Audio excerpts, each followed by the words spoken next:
After being released from jail, UKD leader Ashish Negi reached the Shahid Smarak located at the court premises and raised serious question on police administration. He alleged that innocent people are being shot in the legs while blindfolded and with their feet tied.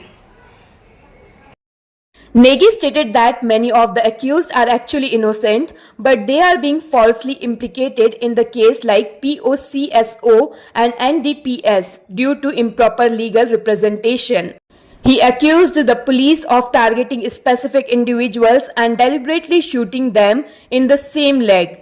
He mentioned that the same SO Shanky Kumar, who arrested him, was also accused of misconduct by Lucky Rawat, a local resident who is still in jail.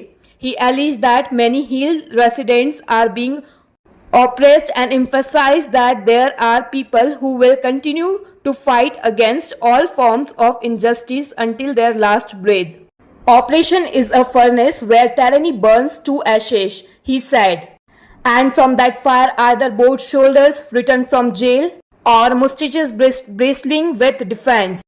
Negi pledged to continue the struggle by visiting villages to raise public awareness. He declared a major political fight ahead and challenging the BJP from the martyrs' side. Swore on the 42 sacrifices that by 2027 they would not back down. And the bugle for the battle has already been sounded.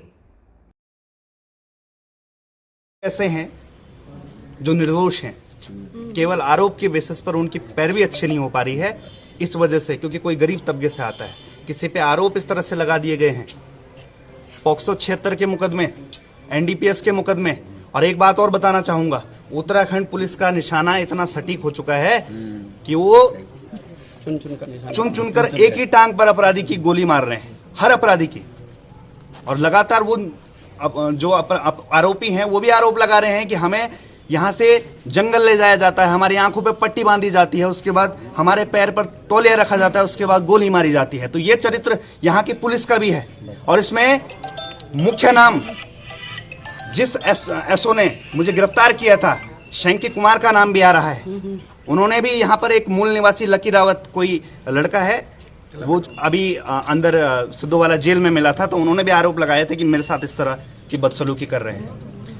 ये जो सरकार है, ये जो शासन, ये जो तंत्र है, और जितने लोग पहाड़ियों का उत्पीड़न कर रहे हैं, सनद रहे, ये चेहरा याद रखे कि कोई है इस प्रदेश में जो मरने तक का लड़ेगा, कोई है इस प्रदेश में जो नहीं घबराएगा इन आरोपों से, इन जुल्मों से। हम मरने तक का लड़ेंगे। और दमन वो भट्टी है जहां पर संघर्ष या तो जलकर खाक हो जाता है या तपते हुए लोहे की भांति आकार लेने के लिए तैयार होता है। और अग्नि परीक्षा होती है संघर्षों की, या तो झुके हुए कंधे जेल से लौटते हैं या ताव देती हुई मूंछ बाहर जारी रहेगा। गांव-गांव, घर जाएंगे। एक राजनीतिक लड़ाई, बड़ी राजनीतिक लड़ाई आज भाजपा को ललकारते हैं यहाँ से शहीद स्थल से, और सौगंध खाते हैं 42 से ज्यादा जो हमारे शहादत हुई, उनकी सौगंध खाकर कहते हैं कि 27 तक ये नहीं देखेंगे कि हम क्या खा रहे हैं, कहाँ सो रहे हैं, कैसे रह रहे हैं। वही संघर्ष उत्तराखंड आंदोलन का एक बार फिर से हम दोहराएंगे, हम ही युवा दोहराएंगे। बिल्कुल बढ़ चुका है। गढ़वाल का शेर, जय महाराज, जय उत्तराखंड।